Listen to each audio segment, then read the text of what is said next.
तो मेरे दोस्तों, स्वागत है आज आपका 7 जून के करंट अफेयर में। और आज हम लोग देखेंगे कौन कौन से इंपॉर्टेंट पॉइंट हैं जो हमारी परीक्षा की दृष्टि से महत्वपूर्ण हो सकते हैं। तो पहला पॉइंट देखते हैं, रेलवे ने सेफ्टी पर लगाए 1 लाख करोड़ रुपए, देखिए कैसे बदलेगा ट्रेनों का चेहरा। सेडिशन लॉ, जिसे राजद्रोह कानून भी कहते हैं, इसके बारे में डिस्कशन करेंगे अगली स्लाइड में। जर्मनी का आर्थिक डाउन टर्न, कैसे यह दुनिया का सबसे बड़ा चौथा अर्थव्यवस्था वाला देश है, यह कैसे मंदी में फंसता जा रहा है, इसके बारे में डिस्कस करेंगे। मेकेदाटू परियोजना, कर्नाटक ने तमिलनाडु से मांगी बैलेंस रिजर्वायर के लिए समर्थन, इसके बारे में डिस्कस करेंगे। निर्मला लक्ष्मण को द हिंदू ग्रुप के नए चेयरपर्सन के रूप में नियुक्त किया गया है, मीडिया में महिलाओं के लिए ऐतिहासिक क्षण है। रैंगलर ने स्मृति मंधाना, जो कि इंडियन क्रिकेट टीम की खिलाड़ी हैं, उनको जो है अपना ब्रांड एम्बेसडर नियुक्त किया है। ग्रीन जीडीपी समझेंगे क्या होती है ग्रीन जीडीपी, और इसी तरीके से देखते हैं। RBI governor launches financial inclusion dashboard, अंतर्दृष्टि इंक्लूजन ग्रोथ के लिए एक विजन। देखेंगे कि अंतर्दृष्टि क्या होती है, किस तरीके से हमारे फाइनेंशियल और इकोनॉमिक ग्रोथ के लिए किस तरीके से यह अपना रोल प्ले करती है।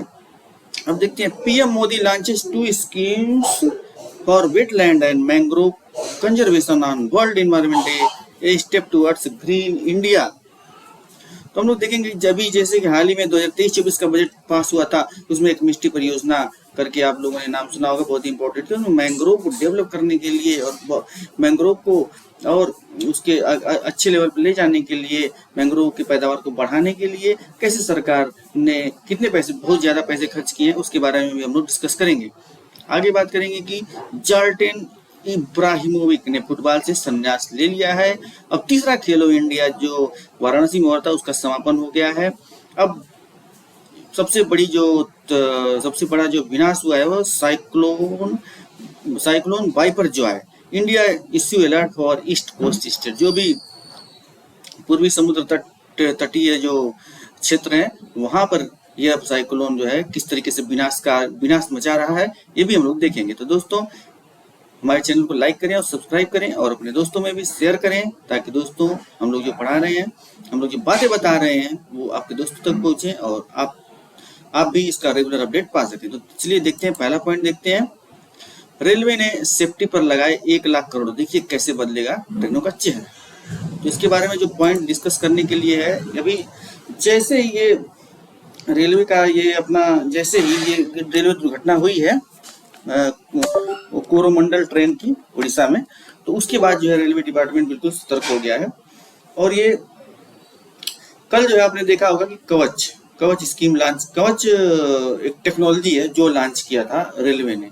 उसमें क्या था कि कवच जो है एडवांस में सिग्नल भेज देगा, जो कि आरएफआईडी और सिग्नल सिस्टम को कनेक्ट करके एक सेंट्रलाइज सिस्टम बनाया गया है, जो कि एडवांस में अलर्ट भेज देगा। अगर कोई ट्रेन सेम रेलवे ट्रैक पे है या कुछ भी, अगर उसमें रेलवे ट्रैक में गड़बड़ी है या ट्रेन में कुछ गड़बड़ी है, तो उसका एडवांस में हम लोगों को अलर्ट मिल जाएगा, जिससे बड़ी दुर्घटना होने से बच सकती है। अब देखिए कि 1 लाख करोड़ रुपए जो लगाए हैं, तो उसमें क्या क्या हो रहा है। ठीक है, इंडियन रेलवे 2017-2018 से 2021-22 तक सेफ्टी मेजर्स पर 1 लाख करोड़ से ज्यादा खर्च किया है, मिनिस्ट्री ऑफ रेलवे के मुताबिक। ठीक है, अब इतना करोड़ खर्चा करने के बाद भी अगर ऐसी घटना हो जाएगी तो उसे क्या कहेंगे। सेफ्टी मेजर्स में track renewal, bridge works, signalling and telecommunication work, rolling stock works और ह्यूमन रिसोर्स डेवलपमेंट शामिल है। इस 1 लाख करोड़ रुपए में ये सब काम होंगे। ठीक है, रेलवे ने सेफ्टी को बढ़ाने के लिए train collision avoidance system, train protection and warning system और हॉक वॉच डिवाइसेस जैसे तकनीकी को भी लागू किया है। अब दोस्तों, चूंकि चुनाव है और चुनाव से पहले ही ये इस तरीके की बड़ी रेल दुर्घटना हो गई है, इसलिए अब सरकार को बहुत जल्दी से जल्दी इस सिस्टम में सुधार करना पड़ेगा और ये दिखाना पड़ेगा कि रेलवे के लिए इन लोगों ने कौन कौन से टेक्निकली किसी विनाश से बचने के लिए या टेक्निकली एडवांस रेलवे को बनाने के लिए कौन कौन से सिस्टम अभी हम लोग इंडिया में हैं। तो इस तरीके से ये सब हमारे सिस्टम जो भी बताया मैंने, वो सिस्टम है हम लोगों की इंडिया में। कॉन्फिडेंशियल ट्रेन एक्सीडेंट की संख्या 2013-14 में 118 से 2020-21 में 20 तक हो गई है, जो सेफ्टी परफॉर्मेंस में काफी इंप्रूवमेंट दिखाती है। क्यों? क्योंकि देखिए 2013-14 में किसकी सरकार थी? कांग्रेस। ठीक है, और 2014 के बाद जो कि भाजपा की सरकार चल रही है, तो 2014 से अभी तक भाजपा की सरकार चल रही है, तो वहाँ 20 हो गए हैं। तो इस तरीके से अब जैसे ये पॉलिटिकल पॉलिटिकल व्यू से भी इम्पोर्टेंट इन लोगों ने अपना पॉइंट रखा है कि जब कांग्रेस की सरकार थी तो वहाँ 2013-14 में 118 एक्सीडेंट हुए थे, लेकिन जब बीजेपी हुई तो एक्सीडेंट 20 हो गए हैं, यानी बहुत ज्यादा संख्या में गिरावट आई है, क्योंकि इन्होंने रेलवे सिस्टम को स्ट्रॉन्ग करने के लिए, उसका सिक्योरिटी सिस्टम को स्ट्रॉन्ग करने के लिए 1 लाख करोड़ रुपए खर्चा किए हैं, और जिसमें इन्होंने ये सब train protection and warning system, fog devices और ट्रेन एडवांस कोलिजन सिस्टम आदि लगाए हैं। ठीक है, इस तरीके से यहाँ पे हुआ है। तो 20 भी हुआ है तब भी तो बहुत ही हुआ है ना, क्योंकि 20 होने में, अगर एक कोरोमंडल ट्रेन के दुर्घटनाग्रस्त होने में 299 लोगों की जो सरकारी आंकड़े बता रहे हैं उतनी हानि हो सकती है, तो जो 20 हुए होंगे उसमें कितनी जान माल का नुकसान हुआ होगा, होना तो एक भी नहीं चाहिए। जब इतना पैसा खर्चा हो रहा है तो वो आखिर हो क्यों रहा है, इसमें इसमें कमी कहाँ से आ रही है, उसका बिल्कुल प्रॉपर एक जो है रूट कॉज एनालिसिस बना करके रखना चाहिए कि सिस्टम में गड़बड़ी कहाँ से आ रही है। जब सरकार तो इतना पैसा खर्चा कर ही रही है, फिर भी इस तरीके की घटनाएं हो जा रही हैं, यह बिल्कुल ही एक्सेप्टेबल नहीं है। रेलवे ने मार्च 2024 तक, देखिए मार्च 2024 तक ब्रॉड गेज रूट्स पर सभी अनमैन्ड रेलवे लेवल क्रॉसिंग को इलिमिनेट करने का टारगेट भी रखा है। ठीक है, क्या किया है रेलवे ने मार्च 2024 तक ब्रॉड गेज रूट्स पर, मतलब चौड़ीकरण हो रहा है, पर सभी अनमैन्ड लेवल क्रॉसिंग को इलिमिनेट करने का भी टारगेट रखा है। यह है रेलवे के, यह है भारतीय रेल से जुड़े हुए कुछ महत्वपूर्ण तथ्य। और जो है दोस्तों, इस तरीके से अभी हम बताएंगे कि अगले पॉइंट में जो है किस तरीके से जो है आगे बढ़ सकते, मतलब और भी क्या क्या इसमें इम्पोर्टेंट पॉइंट है आज के उसमें एग्जाम पॉइंट ऑफ व्यू से। तो दोस्तों आप लोग देखते रहिए, और जो है अगला स्लाइड शुरू करते हैं। अगला स्लाइड में हमारा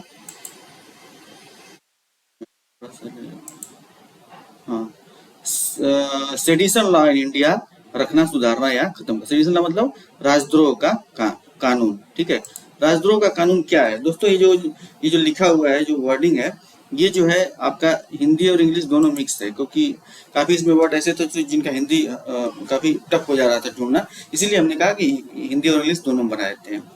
तो sedition law in India Indian penal code का सेक्शन 124A के अंतर्गत आता है। देखिए एकदम वैसे ही लिखा है, जो ब्रिटिश ने 1870 में फ्रीडम मूवमेंट को दबाने के लिए शुरू किया था।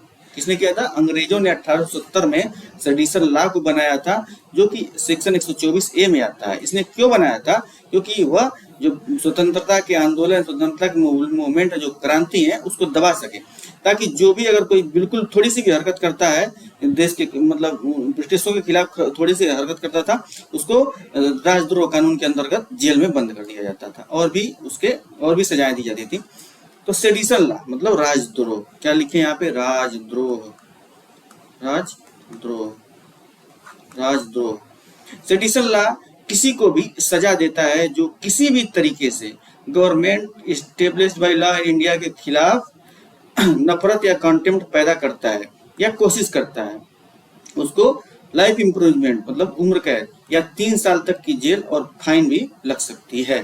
ठीक है, सेडिशन लॉ को वैग्यू, आउटडेटेड और डिसेंट और फ्रीडम ऑफ एक्सप्रेशन को रोकने के लिए मिसयूज करने का आरोप लगाया गया है। ठीक है, अब सेडिशन लॉ को वेरियस कोर्ट और केसेस में चैलेंज किया गया है कि, ठीक है, इसको चैलेंज भी किया गया है। अभी देखेंगे किसमें ऐसे, जैसे Kedarnath Singh versus state of Bihar 1962, ये इंपॉर्टेंट पॉइंट है। सेडिशन लॉ को, राजद्रोह का कानून को कहाँ पे चैलेंज किया गया था, और केदारनाथ, जैसे उसमें आता केशवानंद भारतीवाद जो आता है, वैसे सेडिशन लॉ को भी इसमें Kedarnath versus state of Bihar, ये भी इंपॉर्टेंट क्वेश्चन बन सकता है, जिसमें सेडिशन लॉ को चैलेंज किया गया था। Kedarnath versus state of Bihar, जहां सुप्रीम कोर्ट ने लॉ को अपहोल्ड किया, लेकिन उसकी स्कोप को सिर्फ उन्हीं एक्ट्स तक सीमित किया जो वायलेंस या पब्लिक डिसऑर्डर को इंसाइट करते हैं। ठीक है। जो जो मतलब हिंसा और पब्लिक के द्वारा जो जो जो मतलब जो भी हड़ताल की जाती है उसको जो है इंसाइट करते हैं, उन्हीं के लिए इस राजद्रोह कानून को केवल रखा। ठीक है। सेडिशन लॉ को री इवेल्युएट और अमेंड करने की recommendation law commission of India ने 2018 में दी थी। ठीक है। लॉ कमीशन ऑफ इंडिया ने कहा था कि सेडिशन लॉ में कुछ सुधार करना चाहिए, राजद्रोह कानून में कुछ सुधार करना चाहिए, ताकि राजद्रोह कानून उतना टफ न रहे जितना टफ अंग्रेजों ने बनाया था, कि कुछ छोटी सी भी हरकत करने पर, जैसे मान लो कि अपनी बात विवाद कहने पे, जैसे वो बहुत सी छोटी बातों को लेकर भी वो लोग राजद्रोह कानून कोई कहीं पे स्ट्राइक कर देता था, उसके लिए भी राजद्रोह कानून लगा देते थे। तो इसीलिए उसके अमेंडमेंट के लिए, उसमें सुधार के लिए 2018 में ही अर्जी डाल दी गई थी। किसके द्वारा? लॉ कमीशन ऑफ इंडिया के द्वारा। ठीक है। और गवर्नमेंट ने 2021 में लॉ को अमेंड करने का प्लान अनाउंस किया था, लेकिन मॉडर्न डेमोक्रेटिक नॉर्म के साथ लाने के लिए। ठीक है। इस तरीके से देखते हैं कि क्या इसमें सुधार हो सकता है राजद्रोह कानून में, किस तरीके से ये जो 2018 में इसके लिए रिक्वेस्ट किया गया रिकमेंडेशन के लिए, और किस तरीके से वह काम करता है। तो दोस्तों, इसमें अधिक जानकारी के लिए आप नेट का सहारा ले सकते हैं, और जो है आप इसमें और अच्छे से पॉइंट इसमें पा सकते हैं। तो दोस्तों चलिए देखते हैं अगला पॉइंट, क्योंकि अभी समय कम है तो थोड़ा जल्दी जल्दी पढ़ाना पड़ेगा, क्योंकि इसको अगर डिस्कस करने लगे तो काफ़ी 1 घंटा लग जाएगा उसी में। चलिए आगे देखते हैं मेरे दोस्तों, आगे देखते हैं क्या है। हाँ, जर्मनी का आर्थिक डाउनटर्न, कैसे चौथा बड़ा सबसे ग्लोबल अर्थव्यवस्था रिसेशन में फंस गया। मतलब जर्मनी जो है दुनिया का चौथा सबसे बड़ी अर्थव्यवस्था है, और वो कैसे वहाँ पे रिसेशन चल रहा है। ठीक है। उसके बारे में देखेंगे कि वो कैसे वहाँ पर रिसेशन आया। देखिए, जर्मनी ऑटोमोबाइल में नंबर 1 है, और जर्मनी काफ़ी डेवलप्ड कंट्री है। ठीक है।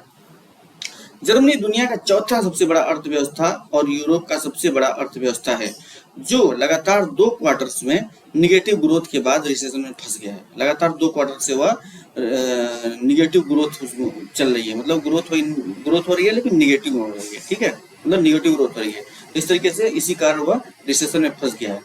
जर्मनी का जीडीपी 2023 के पहले क्वार्टर, यानी जनवरी से मार्च, जो जनवरी से मार्च वाला होता है उसको पहला क्वार्टर कहते हैं, में 0.3% कॉन्ट्रैक्ट हुआ है। 2022 के चौथे क्वार्टर यानी अक्टूबर से दिसंबर में 0.5% डिक्लाइन के बाद, देखो 2022 के चौथे क्वार्टर यानी अक्टूबर दिसंबर में 0.5% गिरा। फिर उसके बाद 2023 के पहले क्वार्टर यानी कि जनवरी से लेकर मार्च, मतलब एक साल में कितने क्वार्टर होते हैं? 3-3 महीने का बना लो, जनवरी फरवरी मार्च अप्रैल मई जून, इस तरीके से 3-3 महीने के 4 क्वार्टर होते हैं। ठीक है। एक साल में तो जनवरी क्या कब से, हाँ, अक्टूबर से दिसंबर तक 0.5% 2022 में गिरा। फिर जनवरी से लेकर मार्च तक 0.3% 2023 में गिरा, जिससे हाई इन्फ्लेशन की वजह से हाउस होल्ड स्पेंडिंग में गिरावट आई। जीडीपी जो है अंतिम वस्तुओं पे का जो खरीद फरोख्त या उससे संबंधित जो डीलिंग होती है, जो मार्केट में जो व्यापार किया जाता है, वो जीडीपी के अंतर्गत आता है। तो हाउस होल्ड स्पेंडिंग में जो है गिरावट आ गई। इसी वजह से वहाँ पे लगातार 2 क्वार्टर में जो है इसमें जो है गिरावट आई है। इसी वजह से वह रिसेशन में जा रहा है। ठीक है। जर्मनी की अर्थव्यवस्था पिछले साल पूरे यूरोप को लगे ऊर्जा संकट से भी प्रभावित हुई है, जब रूस ने यूक्रेन पर हमला किया और गैस सप्लाई को काट दिया। ठीक है। अब रूस जो है बहुत बड़ी मात्रा में गैस सप्लाई करता था जर्मनी को, लेकिन वहां पे अभी क्या रूस ने क्या किया, गैस सप्लाई को काट दिया, जिससे कीमतें वहां पे रिकॉर्ड हाई स्तर तक पहुंच गई। ठीक है। अब जर्मनी का रिसेशन एक चिंता का विषय है, क्योंकि इसका दूसरे यूरोपीय देशों और ग्लोबल अर्थव्यवस्था पर स्पिल ओवर प्रभाव पड़ सकता है। मतलब सीधा, मतलब एक होता है तो उससे दूसरा भी सीधे सीधे प्रभावित होने लगता है। इस तरीके से वहां पे स्पिल ओवर प्रभाव देखने को मिल सकता है, क्योंकि जर्मनी बहुत बड़ा निर्यातक और आयातक है वस्त्र और सेवाओं का बहुत बड़ा आयातक और निर्यातक है। सेवा मतलब जैसे आईटी सर्विस हो गई, आईटी सर्विस में बहुत सारी वहाँ की कंपनियां हैं जो कि भारत को अपना प्रोजेक्ट दे दे करके बैठी हुई हैं। तो अगर वहाँ पर रिसेशन आएगा तो वह प्रोजेक्ट अपना जो है प्रोजेक्ट जो है इंडिया वालों को नहीं देंगे, वहीं के लोग खुद प्रोजेक्ट करेंगे। या जब वहाँ काम ही नहीं रहेगा तो वहाँ की जो है जो एम्प्लॉयमेंट होगी, जो जो वहाँ पे आईटी कर्मचारी होंगे या जो भी कर्मचारी होंगे वहाँ पे कमी आएगी, तो वो लोग खुद ही अपना काम करेंगे और इसलिए उसका असर जो भारत में भी पड़ेगा, क्योंकि जो वहाँ के जो संबंधित जो प्रोजेक्ट हैं वो जब यहाँ पे रहेंगे ही नहीं तो यहाँ के लोगों को भी रोजगार नहीं मिलेगा। इस तरीके से किसी भी ये चौथी अर्थव्यवस्था अगर इसमें अगर गिरावट है तो पूरे ग्लोबल इसका असर पड़ता है। तभी तो ये कह रहा है कि स्पिल ओवर प्रभाव देखने को मिल सकता है। जर्मनी की सरकार ने 40 बिलियन यूरो का स्टिमुलेशन पैकेज घोषित किया है अर्थव्यवस्था को बढ़ावा देने और हाउस होल्ड और व्यापारों को इन्फ्लेशन और ऊर्जा संकट से बचाने के लिए। ठीक है दोस्तों, इस तरीके से जर्मनी में रिसेशन चल रहा है, इन्फ्लेशन आ गया है और वहाँ की जीडीपी जो है गिर रही है और हम लोग अभी यूके को क्रॉस करके 5वें नंबर पे हैं। अगर जर्मनी भी इसी तरह से रिसेशन चलता रहा हम लोग जर्मनी को भी क्रॉस करके विश्व की चौथी अर्थव्यवस्था बन जाएंगे। इससे हमें खुशी तो बहुत होगी, लेकिन खुश होने की ज्यादा कोई वजह नहीं है, क्योंकि वहाँ यहाँ अगर कितनी भी जीडीपी डाउन हो जाए वहाँ की पर कैपिटा इनकम भारत से कई गुना ज्यादा है। ठीक है, और हम लोगों की पर कैपिटा इनकम इन लोगों से बहुत कम है। अभी ये लोग इसी तरह गिरते भी रहे तो भी हम लोगों को इनके पर कैपिटा इनकम पहुंचने में बहुत ज्यादा समय लगेगा, क्योंकि हम लोगों की एक तो बहुत बड़ी जनसंख्या भी है, इसीलिए पर कैपिटा इनकम जो है कम है। अब इन लोगों की जनसंख्या कम है और काम ज्यादा है और रोजगार व्यापार ज्यादा है वहाँ पे, इसीलिए वहाँ पे जो है पर कैपिटा इनकम जो है ज्यादा है और हम लोगों के यहाँ पे कम है। और हम लोग पता ही होगा कि आप लोगों के हम लोग विश्व में जनसंख्या में नंबर 1 पे आ गए हैं और हो सकता है जर्मनी को क्रॉस करके अर्थव्यवस्था में चौथे नंबर पे अभी चले जाएं। तो मेरे दोस्तों चलिए देखते हैं अगला पॉइंट। अगला पॉइंट है कि मेकेदाटू परियोजना, ये कर्नाटक ने तमिलनाडु से मांगी संतुलन रिजर्वायर के लिए समर्थन। ठीक है, अब ये देखते हैं कि मेकेदाटू परियोजना ये है क्या। मेकेदाटू परियोजना के अंदर क्या आता है, तो मेकेदाटू परियोजना जो है कावेरी नदी पर कर्नाटक में एक प्रस्तावित संतुलन रिजर्वायर बनाने की एक प्रोजेक्ट है। ये कर्नाटक में और तमिलनाडु में बहुत पुराना विवाद है, 2007 से ही चल रहा है कि कर्नाटक क्या चाहता है कि एक रिजर्वायर बनाना। रिजर्वायर से क्या होगा, एक तो उधर के कर्नाटक के किसानों को सिंचाई में भी सुविधा मिलेगी और बेंगलोर को पीने के लिए पानी मिलेगा, लेकिन बार बार तमिलनाडु जो है उसको उसके प्रस्ताव को खारिज कर देता है। उसी के बारे में यह वाद विवाद चलता रहता है दोस्तों। तो देखते हैं मेकेदाटू परियोजना कावेरी नदी पर कर्नाटक में एक प्रस्तावित संतुलन रिजर्वायर बनने की है जो पेय उद्देश्यों और विद्युत उत्पादन के लिए पानी भंडारित करेगा। ठीक है, कर्नाटक वाले ये चाह रहे हैं कि हम लोग जो कावेरी का जल है उसे अपने यहाँ एक रिजर्वायर में इकट्ठा कर लें, जिससे हमारे यहाँ पानी पीने की समस्या भी खत्म हो जाए और जो वो रिजर्वायर में वाटर होगा उससे हम लोग इलेक्ट्रिसिटी भी पैदा करेंगे। तो इन लोगों का सोचना तो सही है, लेकिन तमिलनाडु उसमें अड़ंगा कैसे लगा रहा है। कर्नाटक ने तमिलनाडु से परियोजना के लिए समर्थन मांगा है। यह कहा है कि यह लोअर रिपेरियन राज्य के पानी की बहाव या अधिकारों को प्रभावित नहीं करेगा। ये कहा है कि ये तमिलनाडु को कोई भी नुकसान नहीं पहुंचाएगा। अगर ये हम लोग रिजर्वायर बना भी देते हैं तो इससे फायदा ही होगा, कोई नुकसान होने वाला नहीं है। लेकिन तमिलनाडु ने क्या कहा है, तमिलनाडु ने परियोजना के खिलाफ विरोध किया है। क्या कहकर विरोध किया है, ये कहकर कि कावेरी जल विवाद ट्रिब्यूनल के अंतिम अवार्ड और सुप्रीम कोर्ट के फैसले को पानी साझा करने पर उल्लंघन करता है। तो सुप्रीम कोर्ट का फैसला आया था, उसी को बार बार यह रिकॉर्ड दिखा करके वह कर्नाटक सरकार को के इस प्रस्ताव के खिलाफ जाते हैं। कर्नाटक ने केंद्रीय जल आयोग को एक विस्तृत परियोजना रिपोर्ट प्रस्तुत की है और पर्यावरण और वन मंत्रालय से स्वीकृति की प्रतीक्षा कर रहा है।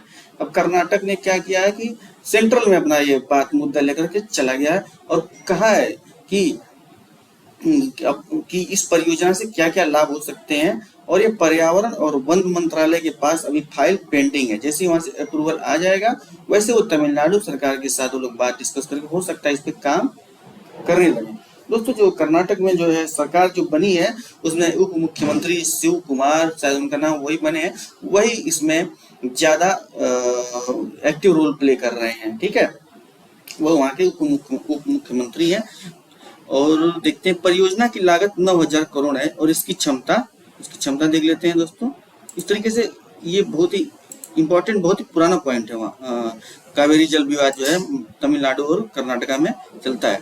कर्नाटक के परियोजना की लागत लगभग 9,000 करोड़ रुपए है और इसकी क्षमता 76.61 TMCFT है और 400 मेगावाट बिजली की है।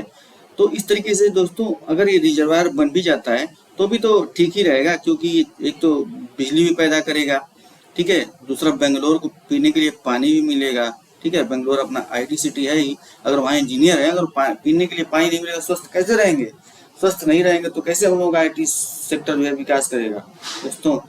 तो इस तरीके से जो है ये परियोजना सही है, क्योंकि अब देखिए ये अगर ये तो भारत में ही नदी है, नदी तो भारत में ही है और दोनों राज्य तमिलनाडु और बेंगलोर जो है अपने इंडिया के ही हैं। तो अगर वो इस तरीके की पानी में बंटवारा करेंगे तो यह एक एक्सेप्टेबल नहीं लग रहा है, क्योंकि तमिलनाडु और कर्नाटक का भी एजुकेशनली वो लोग रिच हैं, ठीक है।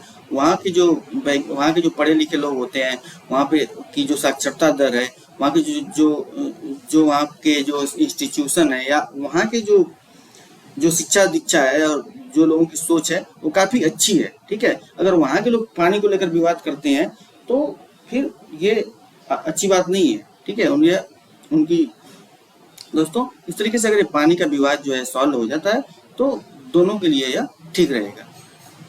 तो मेरे दोस्तों चलिए देखते हैं अगला पॉइंट क्या है। अगला पॉइंट मैं बताता हूँ। निर्मला लक्ष्मण को द हिंदू ग्रुप के नए चेयरपर्सन के रूप में नियुक्त किया गया है। मीडिया में महिलाओं के लिए एक ऐतिहासिक क्षण है। अब देख लेते हैं निर्मला लक्ष्मण जो है ये कौन है। निर्मला लक्ष्मण को द हिंदू ग्रुप के नए चेयरपर्सन के रूप में नियुक्त किया गया है। मीडिया में महिलाओं के लिए एक ऐतिहासिक क्षण यह कैसे है, क्योंकि यह कोई महिला है जो इतने बड़े मीडिया हाउस की चेयरपर्सन बनी है, तो यह निश्चित रूप से ही महिलाओं के लिए यह ऐतिहासिक क्षण है, ठीक है। जहाँ पर WMO सिलेस्टो सावलो को नियुक्त करके जेंडर इनइक्वलिटी को कम करने की बात करता है, वहीं पे इनकी भारत में नियुक्ति भी चेयरपर्सन के रूप में एक जेंडर इनइक्वलिटी का और वुमेन एम्पावरमेंट का भी एक उदाहरण है। निर्मला सीतारमण को द हिंदू ग्रुप के नए चेयरपर्सन के रूप में नियुक्त किया गया है। निर्मला लक्ष्मण एक पत्रकार, लेखक और द हिंदू के पूर्व सह संपादक भी हैं। वह 3 दशकों से अधिक समय से इस समूह से जुड़ी हुई हैं और नई पहलों और प्रकाशनों को शुरू करने में महत्वपूर्ण भूमिका निभाई है। द हिंदू ग्रुप की शुरुआत कब हुई थी? 1878 में स्थापित किया गया था और भारत में सबसे पुराने और सम्मानित मीडिया के हाउस में से यह एक है। उसी ग्रुप के चेयरमैन बनी है कौन? निर्मला लक्ष्मण उस ग्रुप की चेयरमैन बनी है। इस तरीके से दोस्तों यह एक ऐतिहासिक क्षण है। औरतों के लिए महिला पर्सन को एक इतने बड़े हाउस का चेयरपर्सन नियुक्त करना यह वास्तव में एक ऐतिहासिक क्षण है और इसे वुमेन एम्पावरमेंट और जेंडर इनइक्वलिटी का एक बहुत ही साधारण, बहुत ही एक उदाहरणीय उपलब्धि कहा जाएगा। वहीं आगे देखते हैं वुमेन एम्पावरमेंट और जेंडर इक्वलिटी से संबंधित एक और यहाँ पे आपको चीज दिखाता हूँ एग्जांपल के तौर पे। जैसे कि रेंगुलर आपको पता ही होगा रेंगुलर क्या है। एक जींस का कंपनी है WRANGLER, जैसे प्यूमा लेवाइस है, उसी तरीके से रेंगुलर भी बहुत बड़ी कंपनी है जींस डेनिम की। रेंगुलर ने स्मृति मंदाना कौन है? क्रिकेट टीम की जो है खिलाड़ी है। रेंगुलर ने स्मृति मंदाना को ब्रांड एम्बेसडर के रूप में नियुक्त किया गया। डेनिम के साथ रेडी फॉर एनीथिंग कैंपेन नाम चलेगा, उसी का इन्होंने ब्रांड एम्बेसडर नियुक्त किया है। S turtle omni private limited, ठीक है, ये मूल कंपनी है रेंगुलर ब्रांड की। के विपणन ब्रांड रेंगुलर ने भारतीय क्रिकेटर स्मृति मंदाना को अपने ब्रांड एम्बेसडर के रूप में नियुक्त किया गया। दोस्तों ये है स्मृति मंदाना, ठीक है, स्मृति मंदाना, ठीक है। एक है वो जो साउथ के एक्ट्रेस उनका रश्मिका मंदाना है और यह स्मृति मंदाना, ठीक है। स्मृति मंदाना दुनिया के प्रमुख बैट्समैन में एक हैं और उन्हें 2018 में ICC महिला क्रिकेटर ऑफ द ईयर और रेसल हेपो फ्लिंट अवार्ड से भी सम्मानित किया जा चुका है। तो दोस्तों यह काफी अच्छी खिलाड़ी है। इन्हें 2018 में ICC महिला क्रिकेटर ऑफ द ईयर के अवार्ड से सम्मानित किया गया है और भी एक अवार्ड मिला हुआ है। और स्मृति मंदाना ने रेंगलर की नई कैंपेन रेडी फॉर एनीथिंग का प्रमुख चेहरा होंगी, जो ब्रांड जो रेंगलर ब्रांड के उत्पादों को प्रदर्शित करेंगी। इस तरीके से इसे भी एक महत्वपूर्ण महिला वुमेन एम्पावरमेंट के उदाहरण के रूप में देखा जा सकता है। दोस्तों देखते हैं अगला पॉइंट। इस तरीके से आपको ये यहाँ पे मिलेगा कि स्मृति मंदाना 2018 में आईसीसी महिला क्रिकेटर ऑफ द ईयर जो है का अवार्ड इन्हें मिला था। पुरुषों के क्रिकेट के बारे में तो काफी लोग इंटरेस्टेड रहते हैं और सब सारी घटनाएं जानते हैं, लेकिन महिला क्रिकेट के बारे में भी जानना भी आपको एग्जाम की दृष्टि से काफी महत्वपूर्ण हो सकता है। हो सकता है इसका क्वेश्चन है तो आप उसको आसानी से सॉल्व कर सकें। तो दोस्तों देखते हैं, समझेंगे ग्रीन जीडीपी क्या होती है, पर्यावरणीय स्थिरता के साथ आर्थिक विकास को कैसे संतुलित करती है ये।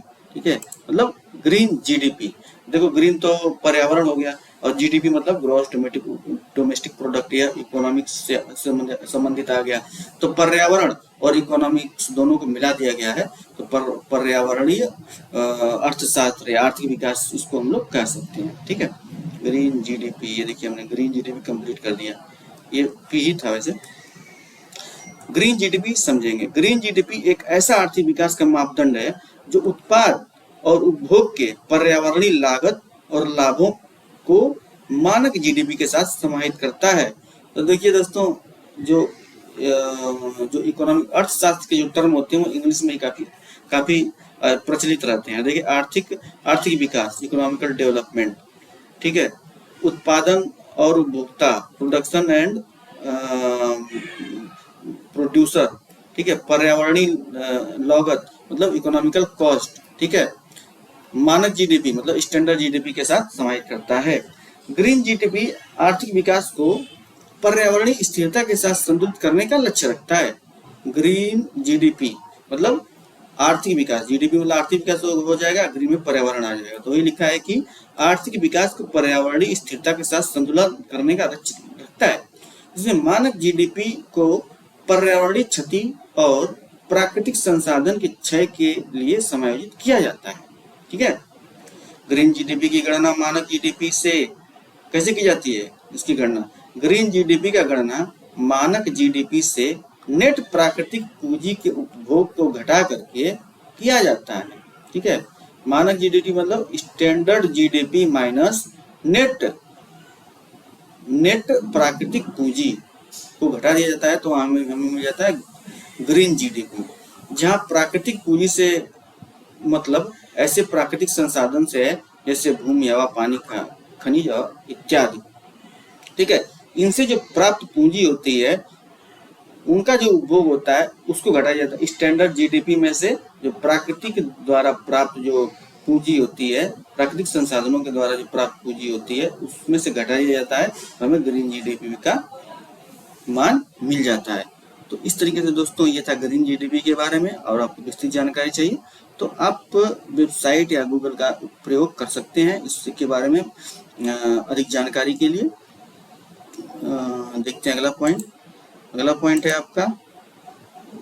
अगले पॉइंट से आगे बढ़ने से पहले देख लेते हैं कि हाँ, ये है अगला पॉइंट आपका, ये है आरबीआई से संबंधित है। ठीक है, ये अपने गवर्नर शशिकांत दास, जो कि अभी सुनने में आया है, मतलब अभी आप बहुत कई महीनों से ये न्यूज पढ़ रहे होंगे, ये आरबीआई धड़ाधड़ वो जुर्माना लगा रहा है बैंकों पे। क्यों?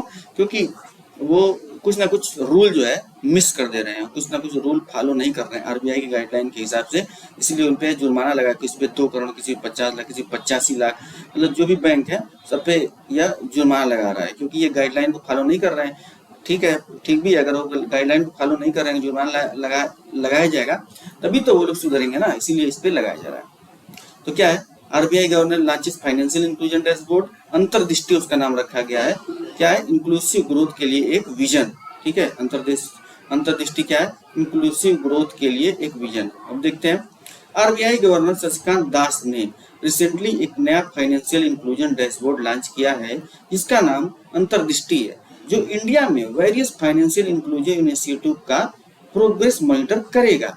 मतलब फाइनेंशियल इंक्लूसिव जो इनिशिएटिव, जो फाइनेंस से संबंधित जो प्रोजेक्ट हैं या उसमें क्या विकास हो रहा है, क्या काम चल रहा है, उनको मॉनिटरिंग करेगा यह अंतर्दृष्टि दृष्टि जो जो डैशबोर्ड है वो उनको मॉनिटर करने के लिए बनाया गया है। ठीक है। अंतर्दृष्टि जो हिंदी में विजन का मतलब है। ठीक है, विजन को हम लोग अंतर्दृष्टि कहते हैं। एक वेब बेस्ड प्लेटफॉर्म है जो banking access, digital payments, credit, insurance और पेंशन जैसे पैरामीटर पर डेटा और इंसाइट प्रोवाइड करता है।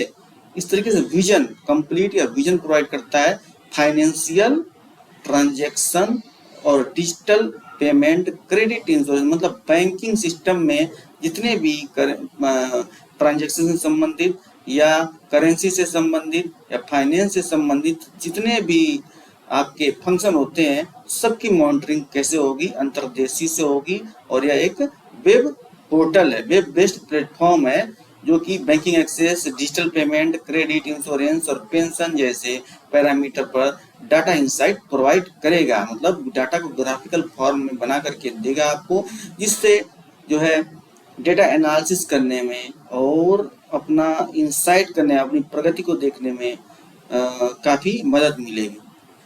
अंतर्दृष्टि से स्टेट, डिस्ट्रिक्ट और टाइम पीरियड के बीच डाटा का कंपैरिजन कर सकते हैं। ठीक है, जैसे मान लो ऐसे रहेगा, ये हो गया स्टेट और टाइम, ये हो गया टाइम और ये हो गया स्टेट। मतलब अब ये किसी स्टेट का ऐसे रहेगा, फिर ऐसे रहेगा, फिर ऐसे रहेगा, फिर ऐसे रहेगा। इस तरीके से ये पता लग जाएगा कि कौन से स्टेट में टाइम के साथ कितना प्रोग्रेस हुआ है या कितनी गिरावट आई है। इसको ऐसे फॉर्म में रिप्रेजेंट करेगा। तो दोस्तों इसमें आईटी का काफ़ी यूज किया है, एआई का भी यूज किया गया है। ठीक है, और मॉडर्न टेक्नोलॉजी जो होती हैं उन सब का इसमें यूज किया गया है। अंतर्देशीय से स्टेट, डिस्ट्रिक्ट और राज्य, जिले सब उससे जुड़ेंगे और सबकी फाइनेंशियल मॉनिटरिंग की जा सकती है। अंतर्देश अब देखते हैं क्या है।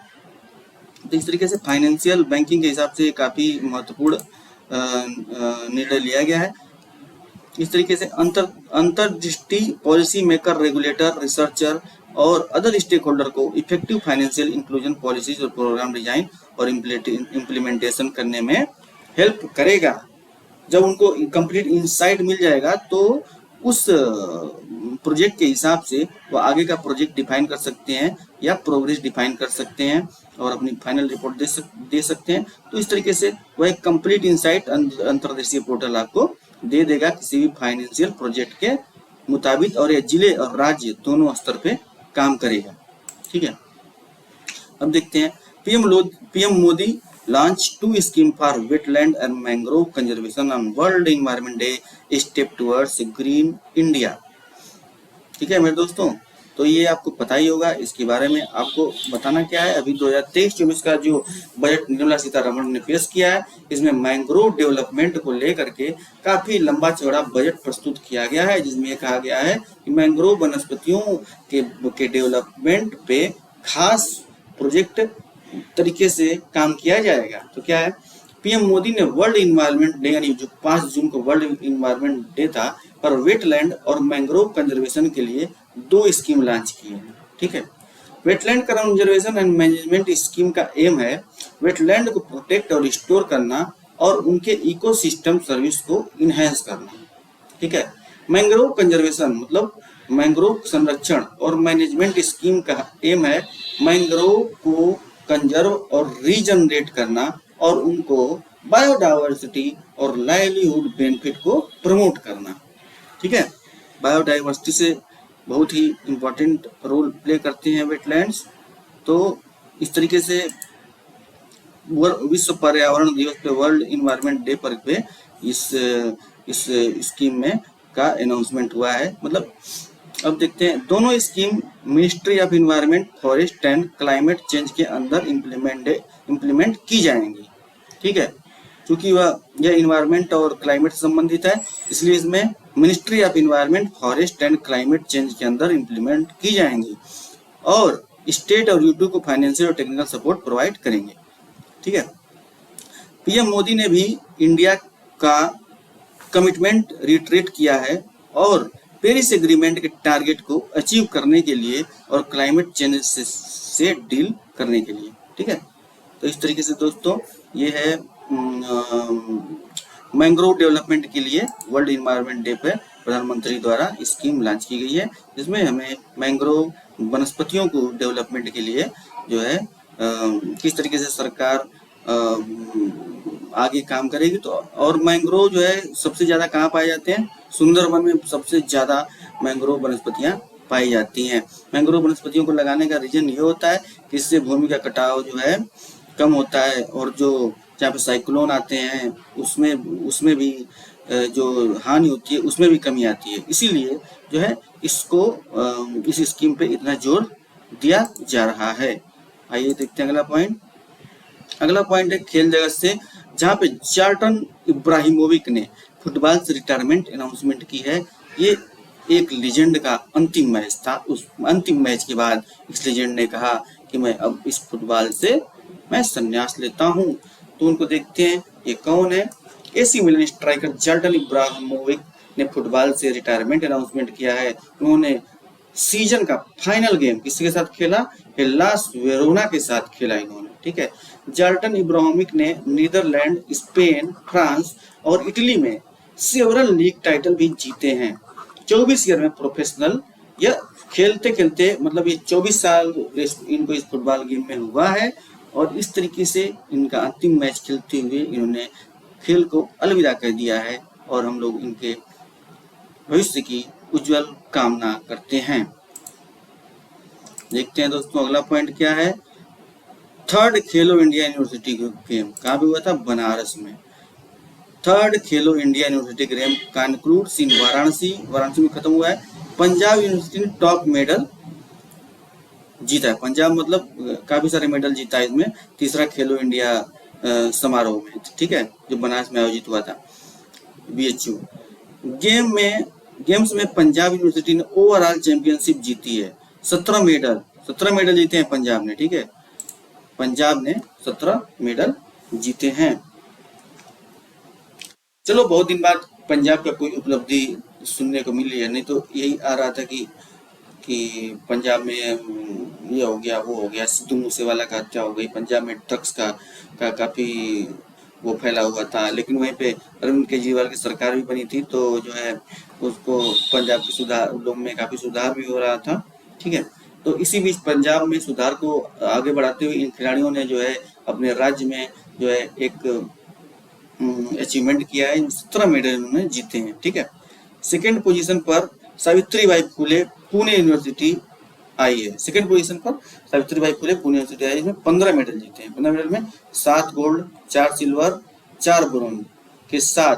और थर्ड पोजीशन पर जैन यूनिवर्सिटी बेंगलोर आई है 14 मेडल के साथ, 6 गोल्ड, 5 सिल्वर और ब्रोंज। तो इस तरीके से यूनिवर्सिटी का क्रम लगाने को आ सकता है, क्योंकि तीसरे खेलो इंडिया समारोह में पार्टिसिपेट की थी और पहले दूसरे तीसरे रैंकिंग पे रही थी। तो पहले रैंकिंग पे कौन था मेरे दोस्तों, पहले रैंकिंग पे था पंजाब यूनिवर्सिटी, इसने कितना जीता था, 17 मेडल। दूसरे पे क्या था, सावित्रीबाई फुले पुणे, उसमें उसने कितना जीता, 15 मेडल। और तीसरे पे था आपका जैन यूनिवर्सिटी बेंगलोर, यानी पीपीजे, पंजाब यूनिवर्सिटी, पुणे यूनिवर्सिटी और ये जैन यूनिवर्सिटी बेंगलोर, ठीक है दोस्तों। पहले पे ये, दूसरे पे ये, तीसरे पे ये, तीसरे पे ये था। गेम्स में इंडिविजुअल स्टार परफॉर्मेंस में से कुछ नाम दिए हुए हैं, जैसे Dutee Chand 100 metre and 200 metre में gold, Annu Rani javelin throw में gold, Tejaswin Shankar high jump में gold, Priyanka Goswami 200 metre race में गोल्ड, और नीरज चोपड़ा जेवलिन थ्रो में गोल्ड, ठीक है। गेम का इनॉग्रल एडिशन उड़ीसा में 2020 में,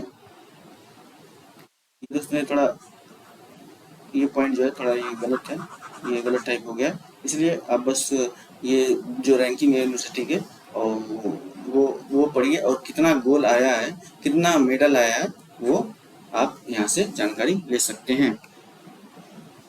अब देखते हैं मेरे दोस्तों अगला पॉइंट।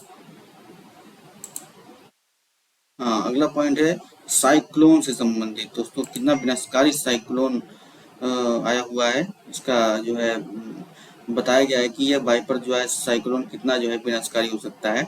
साइक्लोन वाइपर जो है India issue alert for east coast states. अब देखते हैं साइक्लोन ये वाइपर जो है ये है क्या।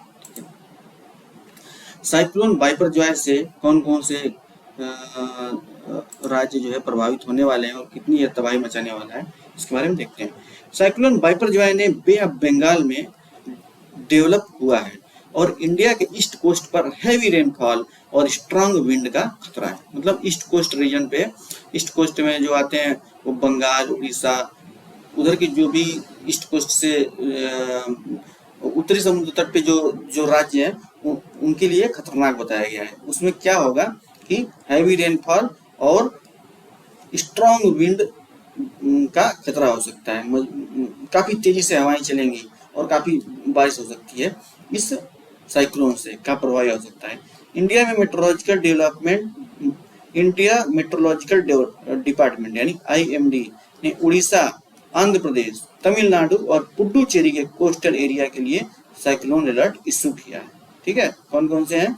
उड़ीसा, आंध्र प्रदेश, तमिलनाडु और पुडुचेरी ये में हाई अलर्ट घोषित कर दिया गया है कि इस साइक्लोन से पुडुचेरी, तमिलनाडु, उड़ीसा, आंध्र प्रदेश में काफी नुकसान पहुंच सकता है, क्योंकि बहुत तेज हवाएं आने वाली हैं और बहुत तेज बारिश होने वाली है। एक चक्रवात आने वाला है जिससे इन राज्यों को खतरा हो सकता है।